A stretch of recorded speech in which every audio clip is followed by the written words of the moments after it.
Today I'm going to be sharing with you critical medical tests to take before you say, I do. We decided to add this session to help our single sisters who are yet to get married. However, we believe strongly that it would be of benefit to every one of us. Why? Because some of us do not have some of this information.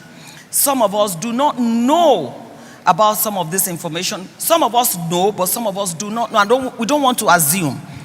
But for my single ladies in the house, this is a very, very important session that you need to pay close attention to because it will help you. This session is designed to help prevention, to help save lives. And please take note that as we are going through all of our sessions and all these speakers are coming up for 15 minutes to speak to us, if you have any questions, again, kindly put them on Slido. We'll take them at the Q&A session. So my assignment today is to talk to us about the medical test questions to ask before you say, I do. To ask before you say, I do. In other words, the test you should talk about with the person you are going to get married to before you get married. These are part of our critical conversations before you say, I do. I'm working on a book that I will release. It will be a huge, huge blessing. Everybody who is not married should get it, and everybody who is in counseling should get it. So, number one question you must ask, what is your blood group and what is your genotype? These are medical test questions you must ask. What is your blood group and what is your genotype? It's very important that you know your spouse-to-be's blood group. First of all, you should know your own blood group and know your spouse-to-be's blood group. And our blood group is, packed together in an acronym, ABO, which is ABO. And they are grouped into 8 categories. Okay, you can have one of these 8, which is A positive, A negative, B positive, or B negative, or you can have A, B positive, A, B negative, or O positive, or O negative. Now, somebody's wondering, what is blood group? What is it all about? Blood group refers to the various types of blood in humans, determined by the different antigens on the surface of the red blood cells, or red blood counts, yes. This is found on the surface of your RBS, your red blood counts. Humans have 8 groups. Those are the ones that I just mentioned now. Now, what is genotype? Your blood group is different from genotype. Somebody says, oh, Mama, are you a doctor? I'm not. But in 32 years of doing ministry, as a pastor, you must learn all of these things because you need them to counsel your people. You must know ahead of the pack. Not everybody in your church is going to be a doctor. And people come up with problems and all that. And in the course of the years, you will find out that you need to have knowledge. As I'm standing, I don't have only knowledge in some areas of medicine, not all, but I have knowledge with instruments, interiors, rogo, decoration. I actually started my decoration ministry inside church. So you have to know a whole lot of things as a pastor because you are dealing with people's lives. So what is genotype as opposed to blood group? Genotype describes the genetic constitutions of a cell. This is present in every cell of our body. And humans have 6 types of genotypes: AA, AC, AS, CC, SC, and SS. So those are the type of genotypes. Now, you're wondering, why is this important? It's very important because there are certain times when if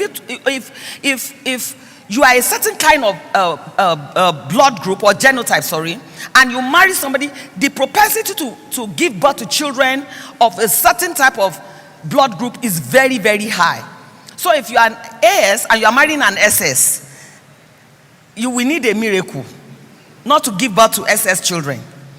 And sometimes it is unfair that we do this because of the suffering of the children.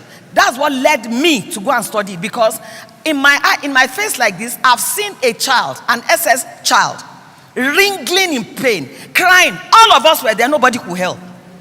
We were praying in tongues, but the girls were suffering. Do you understand what I'm saying? If the parents, and I know these parents personally, they live in guilt every day of their lives because of the suffering of this girl. At some point, they had to relocate abroad because the weather of the place they relocated to was a little bit better for her kind of situation. I've watched this girl, very beautiful, intelligent girl. In uni, I lost a good friend of mine. This guy is, in fact, he's one of the top. It was a 2-1, it was a first-class candidate. He died the day we wrote the last exam. The guy died.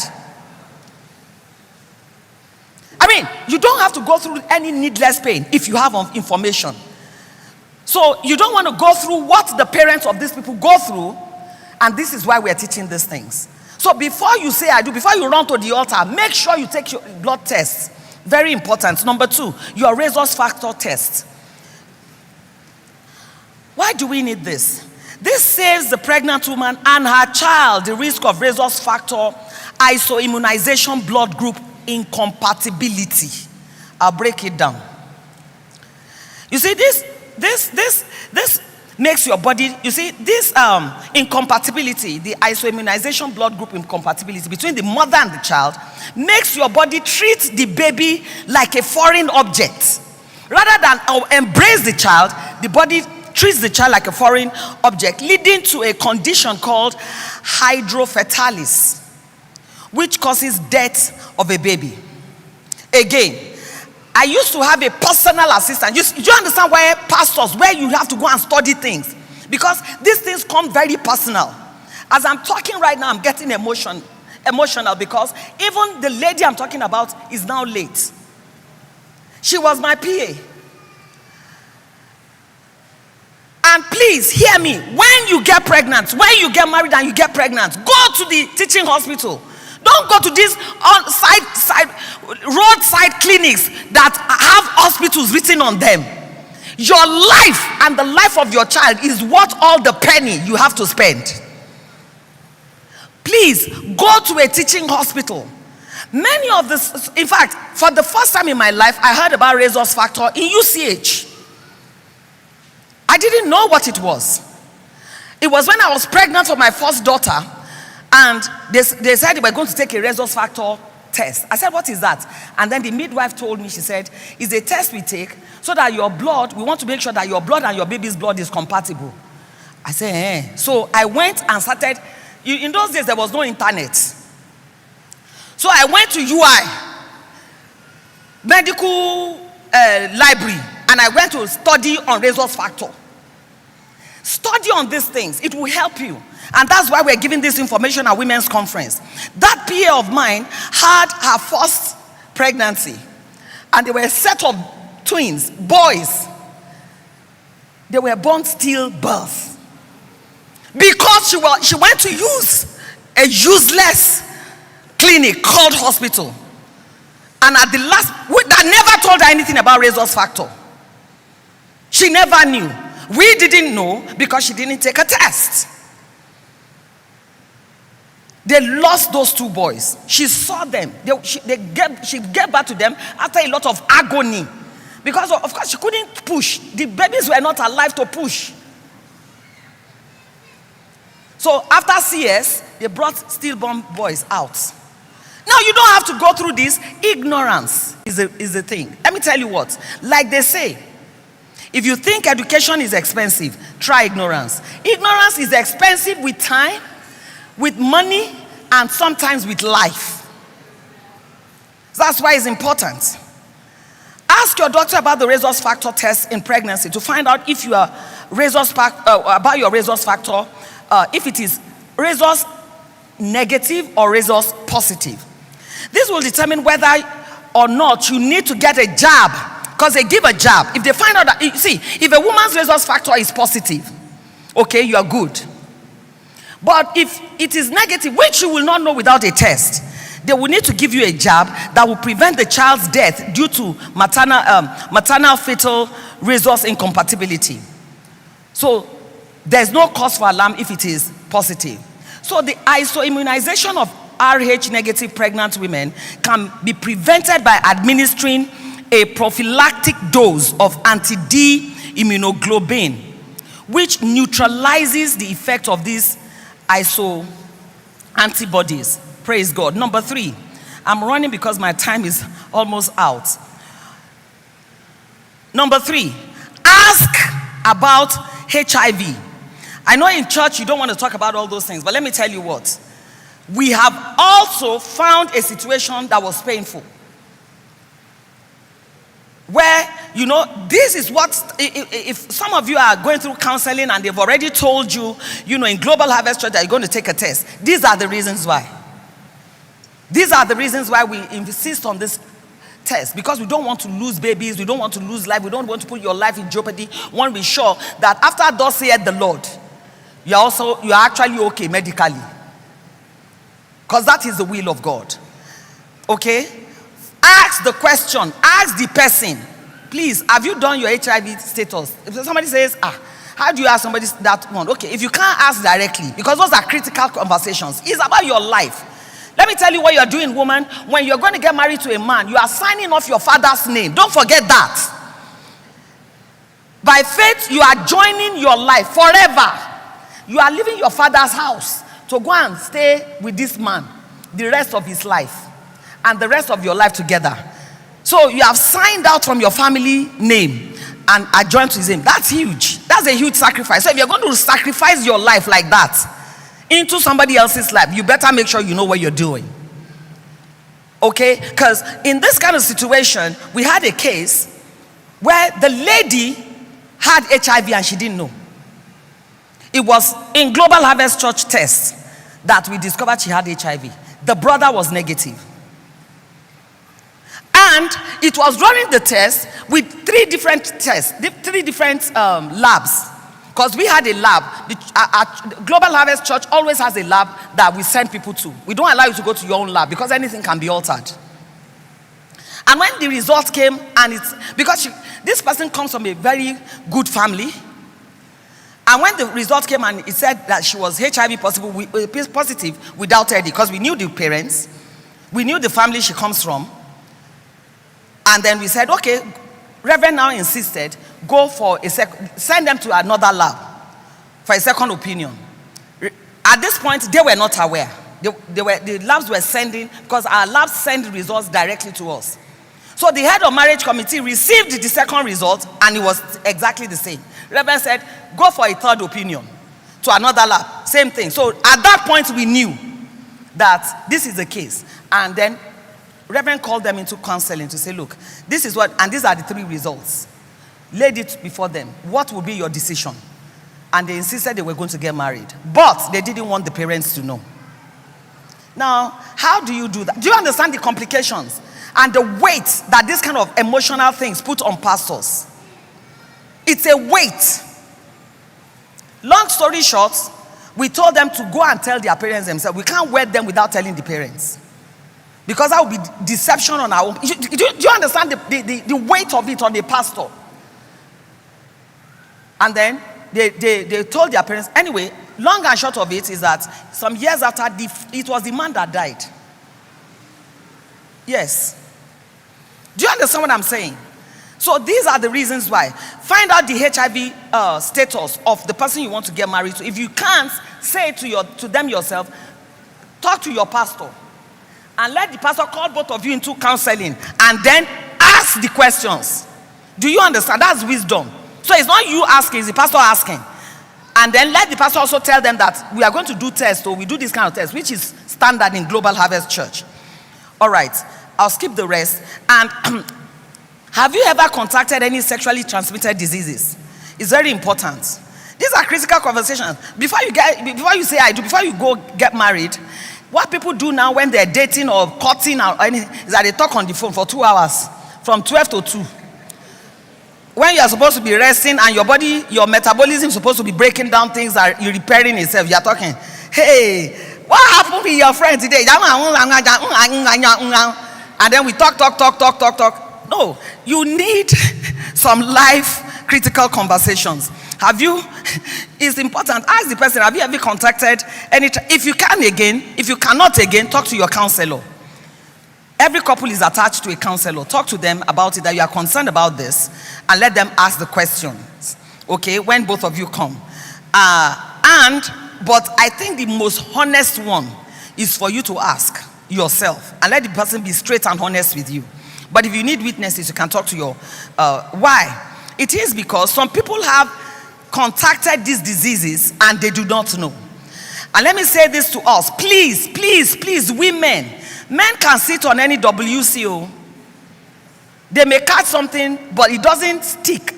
We all have liquid inside us. Men are dry.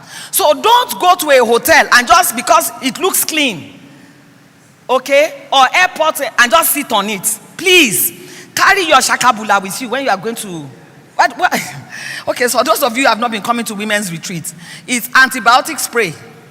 Carry your wipes with you to clean for yourself. Then you are sure that you are good. Carry your antibacterial spray with you when you are traveling, because then you can use it to clean up for yourself, and you're sure that, because sitting down on a WC that is in a hotel, you don't know from the time that hotel was built to when you got there how many people have actually used that WC and what is on them.